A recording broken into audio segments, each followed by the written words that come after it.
Just a few days ago, Sonic the Hedgehog 3 dropped in theaters, so here's my ranking of all 3 Sonic movies.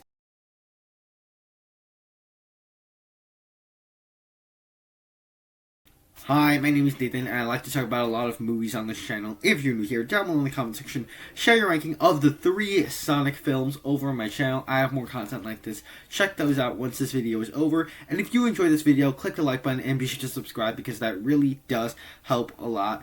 And with all that said, let's just get straight into this ranking.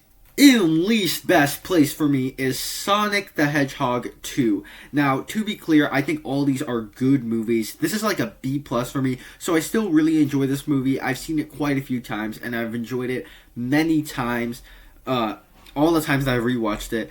And this movie, I would say, is pretty much just as fun as the first film, and it adds a little bit more to the fun of the characters, where of course you get Sonic, of course you get Jim Carrey back as Robotnik or Eggman, but you do get the addition of Tails and Knuckles in this film that wasn't there in the first film. Tails just being this fun companion to Sonic, while Knuckles is kind of the Drax the Destroyer of this franchise as he's taken things dead serious, but it's also so funny when you watch him on screen in this movie. The adventure here and the story it's trying to tell is much larger in scale with this Master Green Emerald or something like that, like the Master Emerald, and they have to go to exotic locations to find it, so it's much larger and more globe-trotting in scale in this film. But this is also a pretty frustrating film when you compare it to the first two, for me at least, because while this film might have a stronger adventure than the first film, it also has a much weaker human subplot.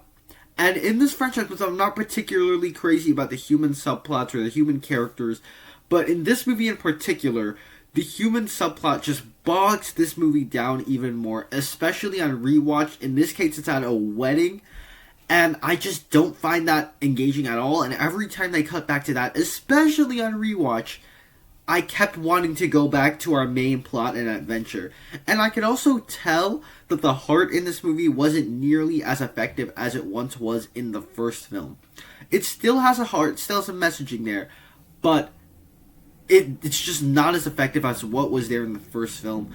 And so, for me, this is still a very good movie. It's really fun and funny. Just my least favorite of these 3. Our runner-up is Sonic the Hedgehog. This movie came out right before COVID and pandemic lockdown started. It was actually one of the last movies that I watched in the theater whenever COVID lockdown happened. It was one of the last movies that came out that I watched. And when I watched it at the time, I thought it was turned out to be a really fun adventure. So if you don't know the origins of this movie, it started with a trailer that was just totally baffling in its Sonic design. Even so, it's like ugly Sonic with Gangsta's Paradise playing in the background, and it's a horrible cut trailer because largely due to the fact that Sonic's design just looks so off. Gotta go fast. But then, what happened here was that Paramount actually listened to the fans, and they delayed the movie in order to redesign Sonic. And this is where you kind of see the fandom, the fans of Sonic, kind of like get a say in what gets put in the movie, and that's just always very cool. That's also the same reason Zack Snyder's Justice League was able to be made, because people demanded it be released, and that's always just very cool like that. But as for the movie itself, it's a surprisingly fun adventure with just a set of charming characters. You get Sonic, of course, who's just a lot of fun on screen, but Jim Carrey as Robotnik, I was really excited when this movie came out because Jim Carrey was in it, and I was a big Jim Carrey fan, even as a 10-year-old. And he still has his comedic shtick in this movie, even when he should be past his prime in the 90s. He has still got all that comedic charm to him. And the movie just has a big heart and message, especially as it develops the dynamic between Sonic and James Marsden's character Tom.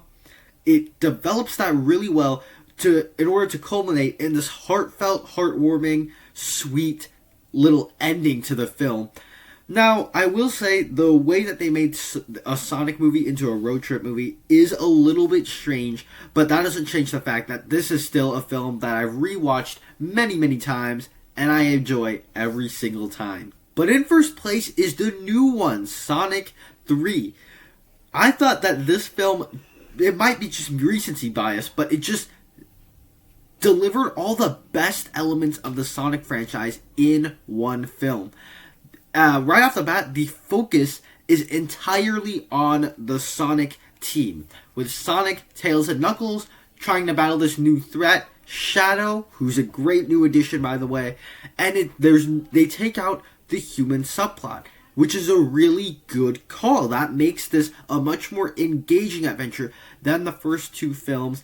And going back to Shadow, it's just fun to have Keanu Reeves voice a character in this franchise, because Sonic's in this franchise favorite movie is Speed with Keanu Reeves. So that's just a lot of fun to see. But even beyond that, Shadow has a backstory that you actually care about, and even though he's a villain, you can sympathize with him.